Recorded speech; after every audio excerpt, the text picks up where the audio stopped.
nous avons une population majoritairement jeune qui n'a pas connu la colonisation et qui ne veut pas vivre avec les relents de la colonisation. Mais ce que je puis dire, c'est que inévitablement, le franc CFA va disparaître. Nous comptons beaucoup sur les BRICS, dont la Chine est le leader. Maintenant, l'Afrique a besoin d'aller vers une transformation structurelle, comme la Chine l'a fait, et aussi profiter de l'expérience de la Chine, qui a fait ce que personne n'a pu faire dans l'histoire. C'est la quantité de personnes qui ont pu sortir de la pauvreté et participer à la prospérité, et c'est de cela que l'Afrique a besoin. Bonjour, Monsieur Modibo Mao Makalou. Merci d'être avec nous pour une nouvelle analyse sur le Mali, l'AES et la sous-région de l'Afrique de l'Ouest. Et on va commencer par le retrait des trois pays de l'Organisation internationale de la francophonie, l'OIF. Alors, d'après vous, s'agit-il d'une continuation de la décolonisation? Merci beaucoup, madame, pour votre question. Vous savez, la francophonie a été créée au Niger en 1970, l'Agence de coopération culturelle et technique. Mais comme vous le voyez, les trois pays qui constituent la Confédération de l'Alliance des États du Sahel, le Burkina Faso, le Mali et le Niger ont décidé de quitter la francophonie, qui est non seulement une organisation politique, mais aussi une organisation, un espace linguistique. Mais aussi, vous savez que la francophonie c'est devenu, en tant qu'organisation politique, a des règles concernant la gouvernance et avait suspendu les pays de l'AES. Mais évidemment, les pays de l'AES trouvent que la francophonie a fait deux poids, deux mesures, que certains pays qui étaient dans la même situation que les pays de l'AES ont été réintégrés, alors que les pays de l'AES ont subi des sanctions et ont décidé de quitter la francophonie. Vous voyez, et vous savez aussi que, bon, il y a 93 membres au niveau de la francophonie et en majorité des pays d'Afrique francophone. D'accord. Et donc, d'après vous, est-ce que il s'agit d'une continuation de la rupture ou bien rupture avec la France, avec cette puissance, ancienne puissance coloniale? Mais vous savez, quand j'ai dit que la francophonie est une organisation politique, vous savez, au début des indépendances, avant l'indépendance, il y avait ce qu'on appelait la communauté française. Et cela comprenait les colonies les colonies africaines francophones. Et c'est cet esprit qui avait continué, mais je pense que là, maintenant, il y a un désir d'émancipation, parce que, évidemment, vous connaissez que les liens politiques entre les trois pays de l'AES et avec la France se sont beaucoup détériorés. Et je pense aussi que c'est quand même un acte politique de la part de l'AES par rapport à l'ancienne puissance colonisatrice. Et donc, le retrait de l'OIF de ces trois pays membres de l'AES est un message assez fort à la France. Et d'après vous, quel sera l'avenir des relations entre le Mali et la France? Et comme vous le savez, au Mali et dans toute la région du Sahel, les investissements français sont encore très importants. Donc, il est impossible de changer d'un seul coup la situation. Et tout comme il est impossible d'interdire immédiatement l'usage du français ou bien coupure avec la langue française, parce que, par exemple, notre conversation se déroule d'ailleurs en français maintenant et non en bambara, malheureusement. Et comment le gouvernement malien perçoit-il ses relations économiques et commerciales avec la France? Ben, je ne sais pas si je peux parler au nom du gouvernement malien, mais en mon nom propre, ce que je puis dire, c'est que, vous savez, les relations entre la France et le Mali sont assez fortes. Vous savez, la plus importante communauté africaine d'Afrique au sud du Sahara, en France, est malienne. Et actuellement, au Mali, la France est le deuxième investisseur privé avec près de 5000 salariés au Mali. Mais il faut un changement de paradigme. Tout est politique. D'abord, parce que c'est à partir des relations politiques qu'on peut raffermir les relations économiques, commerciales et financières. Et donc, comme vous le savez, il y a des grosses difficultés entre Paris et Bamako, et qui se répercute aussi sur les relations économiques, financières et commerciales. Mais maintenant, ce qu'on peut voir aussi, c'est qu'il y a quand même la décentralisation. Il y a des relations très poussées entre certaines villes du Mali avec certaines villes de France. Les relations ne sont pas mauvaises entre les peuples maliens et français. Mais c'est peut-être la politique étrangère française qui est contestée par la plupart des États francophones, parce que vous savez, nous avons un changement de génération, donc il faut un changement de paradigme, hein, parce que évidemment la colonisation, nous ne l'avons pas connue, et nous nous sommes nés après la colonisation, et vous allez vous rendre compte qu'au Sahel, l'âge médian est d'environ 14 ans. Hein, et nous avons des taux de démographie parmi les plus élevés au monde. Ça veut dire que la population double tous les 20 ans. Donc nous avons une population majoritairement jeune qui n'a pas connu la colonisation et qui ne veut pas vivre avec les relents de la colonisation parce qu'aujourd'hui, vous savez, nous traversons la révolution, la quatrième révolution industrielle. Tout le monde est connecté. Et cela fait qu'il y a beaucoup d'échanges. Tout le monde sait ce qui se passe instantanément dans le reste du monde. Et évidemment, les Africains aspirent à la prospérité, mais surtout à l'émancipation pour pouvoir quand même prendre leurs propres décisions et ce qui peut favoriser leur propre bien-être et leur prospérité.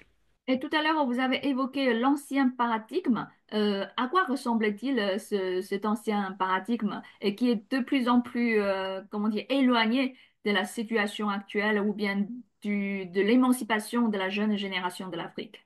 Mais vous savez, après les indépendances, on a ce que les leaders de l'indépendance, les pères de l'indépendance comme Modibo Keïta, Kwame Nkrumah ou Sékou Touré ont décrit, le néocolonialisme qui est venu remplacer le colonialisme.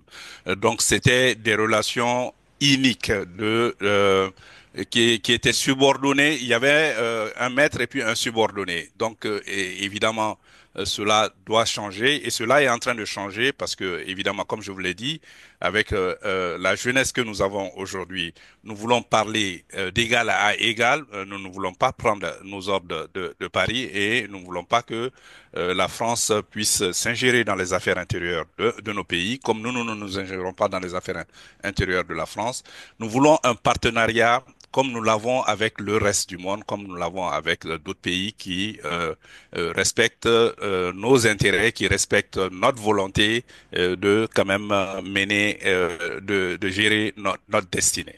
Et parlant de cet héritage qui est jugé aujourd'hui un peu obsolète, il y a le franc CFA.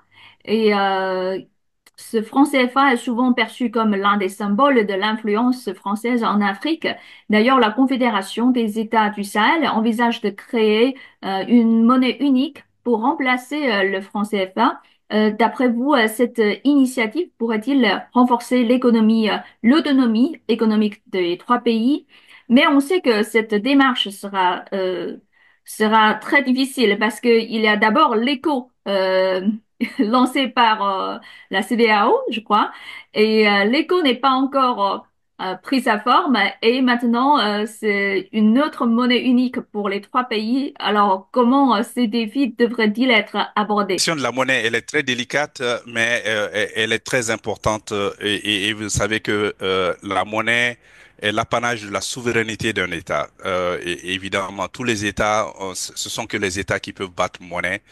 Et c'est quand même une marque de la souveraineté. Le franc CFA, nous en parlons, le franc CFA a beaucoup évolué et beaucoup de personnes ne le savent pas. Le franc CFA avant la colonisation et le franc CFA après la colonisation, ce n'est pas la même monnaie parce que l'Union monétaire ouest-africaine a été créée en 1962 et c'était après l'indépendance des pays. Il y avait originalement 6 pays, le Mali ne faisait pas partie parce que le Mali a créé le franc malien en 1962, a refusé de joindre le franc CFA, même si le Mali a rejoint en 1984 le franc CFA. Et le Togo n'était pas membre signataire à l'origine, a rejoint par la suite.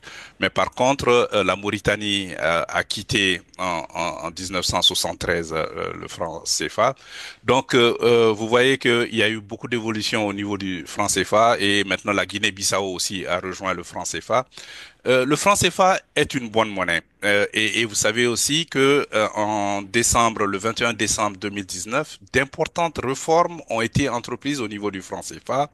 Les pays africains ont demandé le retrait de la France de toutes les instances de gouvernance de la Banque centrale des États de l'Afrique de l'Ouest qui gère le franc CFA. La France ne passait plus au conseil d'administration, mais aussi ni au comité de politique monétaire, mais aussi le compte d'opération qui se trouvait au trésor français où les pays africains étaient obligés de garder la moitié de leurs devises sur un compte d'attente au niveau du Trésor français a été fermé en 2021. Donc maintenant, toutes les devises sont rapatriées. Mais cependant, il y a un paradoxe. La France reste le garant de dernier ressort du franc CFA. Donc ça veut dire que la France a toujours son mot à dire par rapport au franc CFA. Mais ce que je puis dire, c'est que inévitablement, le franc CFA va disparaître. Vous avez posé une question très importante. Bien vrai que les trois pays de l'AES ne font pas partie, ne font plus partie de la communauté économique des États de l'Afrique de l'Ouest, et vous savez que cette communauté économique-là, CEDEAO, va lancer une monnaie qui s'appelle l'ECO, en principe en 2027, et cette monnaie sera adossée à un panier de monnaies, y compris certainement le renminbi. Et donc, là, en principe, quand l'écho sera lancé, parce que vous avez deux zones monétaires en Afrique de l'Ouest, même si les pays de l'AES, trois pays ont quitté la CEDEAO, les cinq autres pays qui ont le franc CFA avec les trois pays de l'AES, parce qu'ils sont huit, sont toujours partis de la CEDEAO. Mais en réalité, quand l'écho va être lancé, le franc CFA, en principe, doit disparaître. Parce que non seulement le franc CFA doit disparaître de l'Afrique de l'Ouest en 2027, mais aussi les monnaies nationales des sept autres pays qui n'ont pas le franc CFA, mais qui ont leur propre monnaie nationale, vont disparaître pour laisser la place à l'éco. Donc, inévitablement, il faut préparer la sortie du franc CFA. Et je pense que ce travail a déjà commencé bon, j'espère qu'il va aboutir parce que évidemment, il faut que les pays prennent leur destinée en main. Absolument. Et où en sommes-nous pour cette monnaie unique entre les trois pays membres de l'AES? Est-ce que on a eu des dernières informations? Est-ce que vous avez eu des dernières informations? Il y a des experts qui se sont réunis, qui continuent à se réunir parce que ce sont ces experts qui ont quand même travaillé sur une banque d'investissement. Je ne sais pas si on va en parler encore parce que cette banque d'investissement, il a été annoncé la semaine dernière qu'elle aura un capital de 500 milliards de francs CFA. Et il y a un fonds de stabilisation qui doit être mis en place parce que rappelons que la Confédération de l'Alliance des États du Sahel est une confédération. Ça veut dire que c'est chaque pays garde ses structures politiques, c'est-à-dire son parlement, sa présidence, son exécutif, son législatif et son judiciaire, mais les décisions sont prises à l'unanimité. Les décisions sont prises ensemble et à l'unanimité. Et c'est cela qui a été fait pour le retrait de la CEDEAO et pour le retrait de l'OIF. Donc, l'objectif de la Confédération de l'Alliance des États du Sahel, c'est d'aller vers une intégration économique et monétaire. Donc, l'idée, c'est d'avoir à moyen ou à long terme une monnaie unique de l'AES. Maintenant, les négociations sont toujours en cours avec la CEDEAO jusqu'au mois de juillet. Et donc, nous ne savons pas quels vont être les résultats de ces négociations, non seulement par rapport aux accords de libre-échange, c'est-à-dire le pouvoir de pouvoir se déplacer dans cet espace, dans un espace commun, ou par rapport aux critères de convergence, parce qu'il y avait des critères de convergence pour les 15 pays, est-ce que cela sera toujours maintenu? Quels seront les rapports entre l'AES et la CEDEAO? Évidemment, c'est à la fin des négociations que nous allons connaître tout cela. Mais étant donné, personnellement, je pense que, étant donné que nous nous trouvons dans le même espace géographique, qu'il y aura forcément des passerelles, en tout cas pour quand même que c'est non seulement la CEDEAO et l'AES puissent travailler ensemble, mais que les populations puissent circuler librement dans cet espace. Ok. Et maintenant, l'AES a une histoire d'un an et demi. Et donc, quels sont les principaux défis auxquels cette confédération est confrontée? Et tout à l'heure, vous avez dit que la semaine dernière, la banque d'investissement a été fondée avec un premier jet de fonds de 300 milliards de francs CFA. Donc, c'est une somme 500, assez importante. 500. 500, pardon. Et donc, Ouais, ouais, d'après vous, quels sont les projets prioritaires quand on démarre à l'utilisation, l'exploitation de ce fonds? mais vous savez, les trois pays de l'AES ont des économies similaires. Ce sont des pays agro-silvo-pastoraux. Le Niger, le Mali et le Burkina sont des grands producteurs céréaliers. Mais ce sont des pays aussi semi-désertiques et c'est un ensemble vaste parce que c'est 2 700 000 kilomètres carrés. C'est plus grand que l'espace AES, c'est plus grand que l'Algérie, qui est le plus vaste pays de l'Afrique de l'Ouest avec 2 400 000 kilomètres carrés. Plus de 60% de l'activité dépend des importations, c'est-à-dire les biens et services qu'ils achètent à l'extérieur, et des exportations des biens et services qu'ils vendent à l'extérieur. Donc, ce sont des pays essentiellement commerciaux. Donc, l'idée, c'est comment désenclaver ces pays, comment avoir accès à la façade maritime, mais aussi comment réduire les coûts des facteurs de production. Parce que ces pays, je vous l'ai dit, sont des pays agro-silvo-pastoraux, mais ce sont des grands pays miniers aussi. Mais malheureusement, l'accès à l'énergie reste un défi dans l'AES. Et évidemment, sans l'énergie, vous savez qu'on ne peut pas développer l'industrie. Et ces pays, et évidemment, la transformation structurelle de l'économie, c'est-à-dire de quitter l'agriculture de subsistance pour aller vers l'agro-industrie, est un défi que ces pays doivent remonter immédiatement. Et c'est ça l'ambition. Et à travers la banque d'investissement, c'est ce que ces pays veulent faire, mais aussi les moyens de communication, les nouvelles technologies. Si vous n'avez pas d'électricité, si vous n'avez pas d'Internet, vous pouvez pas traverser la quatrième révolution industrielle, la révolution numérique. Vous ne pouvez pas communiquer avec le reste du monde. Et comme c'est des pays vastes et enclavés, donc ceci là aussi est un défi, mais aussi le défi des compétences. Comment créer de la main-d'œuvre spécialisée, parce que non seulement ces pays sont des pays agro-silvo-pastoraux, il faut de la main-d'œuvre pour transformer de l'agriculture à l'agro-industrie et il faut aussi transformer les matières premières. C'est grâce à la coopération avec la Chine que le Niger a pu exploiter son pétrole et même le raffiner. Et évidemment, c'est l'ambition de tous les pays africains aujourd'hui et notamment les pays de l'AES, d'aller vers la transformation structurelle. Le Mali est premier producteur africain de coton. Nous voulons transformer notre coton.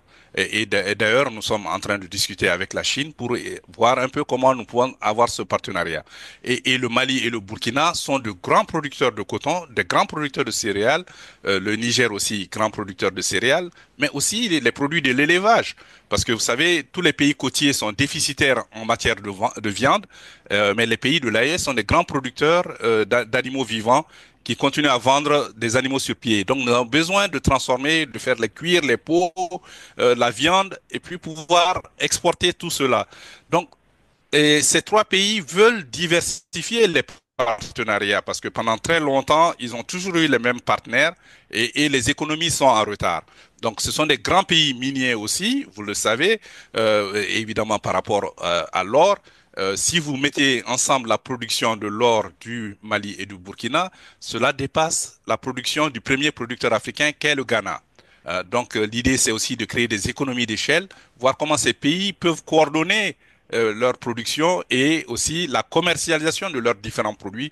Mais cela demande des moyens. C'est pour cela que la banque d'investissement au capital de 500 milliards a été mise sur pied pour développer des infrastructures de base. Et je pense que la Chine, qui mieux que la Chine, peut aider dans cela pour que ces pays puissent s'insérer dans les chaînes de valeur régionales, mais aussi mondiales, dans le but de participer à un commerce mondial qui va être gagnant-gagnant, qui va être florissant pour l'ensemble de ceux qui y participent. Ok. En fait, lors de notre précédente interview, vous avez souligné que de nombreux pays africains souhaitent mieux contrôler l'exploitation de leurs ressources, de leurs matières premières et souhaitent garder davantage de bénéfices pour leur population locale. C'est pour ça que on souhaite localiser la chaîne de production et augmenter la chaîne à valeur dans le pays propre de ces ressources, de ces matières premières. En fait, cette demande est tout à fait légitime et le gouvernement chinois le soutient pleinement parce qu'on insiste toujours le principe de gagnant-gagnant, bénéfice mutuel. Mais cependant, Absolument. récemment, quand j'ai regardé un peu les tweets, enfin, ou bien sûr la plateforme YouTube, j'ai remarqué que des commentaires des internautes africains qui laissent entendre que pour pas mal des habitants locaux, les investisseurs chinois sont pareils. Ils sont pareils comme les investisseurs occidentaux. Mais pour nous, les Chinois, on considère on est mieux que ces investisseurs occidentaux car la Chine n'interfère pas dans les affaires intérieures de chaque pays investi. On n'impose pas des conditions politiques et nous réalisons des grands projets d'infrastructure comme les routes, le chemin de fer, alors que les pays occidentaux, depuis leur ancien temps de colonisation, ils ne veulent pas faire ça. Et donc, on comprend pas pourquoi il existe ce genre de décalage de perception. Est-ce que vous avez une idée ou bien quelle est votre analyse sur ce décalage d'opinion? Oui, il y a deux choses qu'il faut distinguer. Évidemment, vous savez que le Mali est aujourd'hui premier producteur africain de lithium grâce à la coopération avec deux entreprises chinoises, deux entreprises formelles, et Hainan Mining et puis Ganfeng, qui est le plus gros, la plus grosse entreprise dans le secteur du lithium. Et ce partenariat vient juste de commencer. Et évidemment, c'est quelque chose dont nous réjouissons parce que vous savez que environ 45% des Maliens n'ont toujours pas accès à de l'électricité et qu'il y a 40% des Africains qui n'ont pas encore accès à de l'électricité. Plus de 600 millions d'Africains n'ont pas accès à de l'électricité. Donc ce lithium, je pense qu'il peut être valorisé pour donner l'accès à l'électricité à un bon nombre de personnes, non seulement au Mali, mais dans d'autres pays qui ont besoin de cette matière première. Mais maintenant, vous savez, il y a une nouvelle forme d'entreprise chinoise qui détériore beaucoup l'image de la Chine en Afrique et particulièrement au Mali.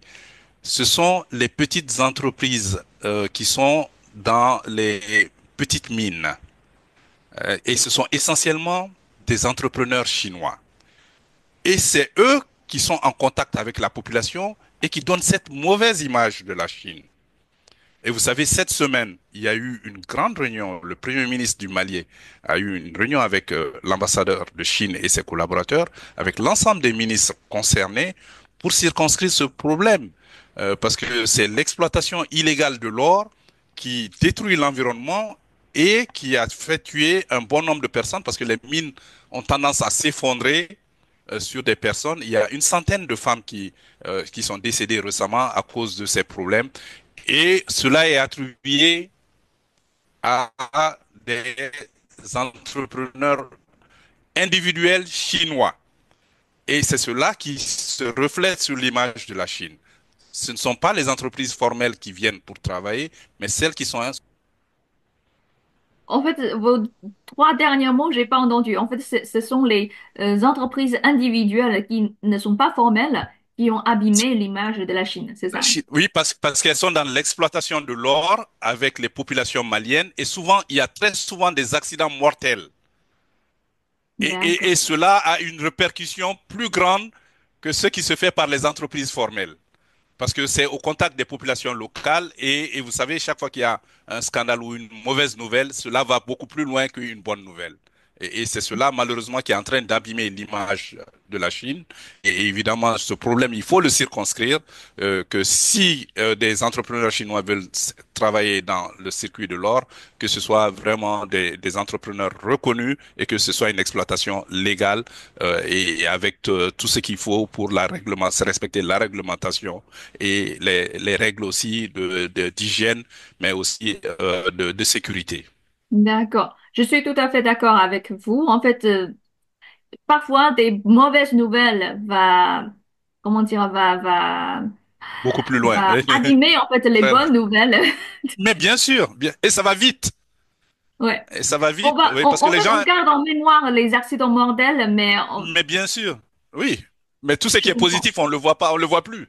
Parce que personne ne parle du lithium qui marche, mais on parle des accidents. Et donc, c'est Mm. cette image qui reste dans la tête des gens. Et tout le monde croit que c'est ça, la Chine, alors qu'il y a une autre image de la Chine qui a été véhiculée depuis l'indépendance. Parce que toutes les entreprises, lors de notre dernière discussion, je vous ai dit, nous, on nous a dit qu'on ne pouvait pas faire de canne à sucre au Mali. C'est la Chine qui nous a aidé à faire de la canne à sucre en 1965. Pratiquement toutes les premières industries au début de l'indépendance ont été montées par la Chine. Et je vous ai aussi dit que lors de l'indépendance, dans le plan quinquennal 1961-1965, la Chine était le quatrième partenaire du Mali. La Chine n'était pas aussi prospère qu'à l'époque, mais elle avait un partenariat sincère avec le Mali dès cette époque. Alors, dernière question. On sait que maintenant le contexte géopolitique est très compliqué pour les grands pays comme pour les petits pays de taille moyenne. Alors, comment la Confédération des États du Sahel peut-elle protéger ses intérêts sur la scène internationale et éviter d'être entraînée dans les rivalités entre grandes puissances, Monsieur Macalou? Ben, merci pour votre question. Vous savez, la Confédération de l'AES est bâtie sur trois piliers que nous appelons la diplomatie, le développement et la défense. Donc, c'est dans l'inverse, la défense, la diplomatie et le développement. Et donc, nous comptons beaucoup sur les BRICS, dont la Chine est le leader, mais surtout sur la Chine aussi, parce que, vous savez, le nouvel ordre mondial est en train de se mettre en place, parce que le multilatéralisme est de mise aujourd'hui. Vous savez, avec la crise de la Covid et la dernière crise financière, on s'est rendu compte que c'est à travers le multilatéralisme que nous pouvons résoudre les problèmes parce que tous les pays doivent se donner la main et la Chine étant un champion du multilatéralisme, nous espérons qu'elle va quand même prendre ses responsabilités en tant que puissance économique, financière et commerciale pour combler le vide laissé par d'autres. Ok, en fait, lors de la dernière conférence du ministre chinois des Affaires étrangères, Monsieur Wang Yi a dit que l'Afrique est en train de vivre un nouvel éveil. Si on considère le mouvement d'indépendance des années 60 comme le premier éveil, êtes-vous d'accord de cette éveil, nouvel éveil de l'Afrique? Absolument. Et je vous ai dit, l'âge médian en Afrique est de 19 ans. Nous avons le continent le plus jeune du monde et vous savez, en Afrique aujourd'hui, nous avons quand même 65% des terres arables au monde et 40% des minéraux critiques nécessaires pour la transition écologique se trouvent en Afrique. Donc et maintenant, l'Afrique a besoin d'aller vers une transformation structurelle, comme la Chine l'a fait. Et évidemment, c'est ce partenariat avec la Chine qui sera nécessaire évidemment pour quand même que ces 54 pays africains puissent parler d'une voix et puissent coopérer vraiment avec des nouveaux partenaires. Et surtout, je pense que la Chine peut jouer un grand rôle dans un partenariat gagnant-gagnant avec les Africains, puisque, vous le savez, évidemment, la Chine accompagne les pays dans leurs objectifs et ne s'ingère pas dans les affaires intérieures. Et je pense que surtout, le grand avantage de la Chine, quand même, c'est de travailler dans le moyen et dans le long terme. Et je pense que cela sera mutuellement avantageux pour un partenariat entre l'Afrique et la Chine. Et vous le savez déjà, actuellement, c'est la Chine qui est le premier partenaire commercial de l'Afrique, loin devant l'Union européenne. Ok, donc on va créer une sorte de synergie avec le nouvel éveil de l'Afrique, avec la route de la soie, avec la ceinture et la route, avec les coopérations sino-africaines. On pourra créer une meilleure communauté de destin partagé. Absolument, parce que vous savez, la Chine, 97% des exportations de la Chine sont des produits manufacturés. Mais par contre, l'Afrique ne fait que 3% du commerce mondial, alors que c'est 18% de la population mondiale. Et actuellement, vous avez autant de Chinois et d'Indiens que d'Africains. Parce que depuis l'année dernière, l'Afrique, l'ensemble des pays de l'Afrique fait 1,5 milliard en tant que population. Et vous savez que nous avons une croissance démographique beaucoup plus élevée. Et à l'horizon 2050, il est estimé qu'il y aura au moins entre 2,5 milliards et 3 milliards d'Africains. Donc, je pense que la coopération avec la Chine est indispensable pour quand même nous projeter dans l'avenir et aussi profiter de l'expérience de la Chine qui a quand même pu dans l'histoire, qui a fait ce que personne n'a pu faire dans l'histoire, c'est la quantité de personnes qui ont pu sortir de la pauvreté et participer à la prospérité. Et c'est de cela que l'Afrique a besoin. Ok, merci Monsieur Modimbo Mao Makalou. Merci de votre partage et votre décryptage sur la situation au Mali, sur l'AES et la sous-région de l'Afrique de l'Ouest. Je vous remercie, Monsieur. C'est moi qui vous remercie. Bonne journée.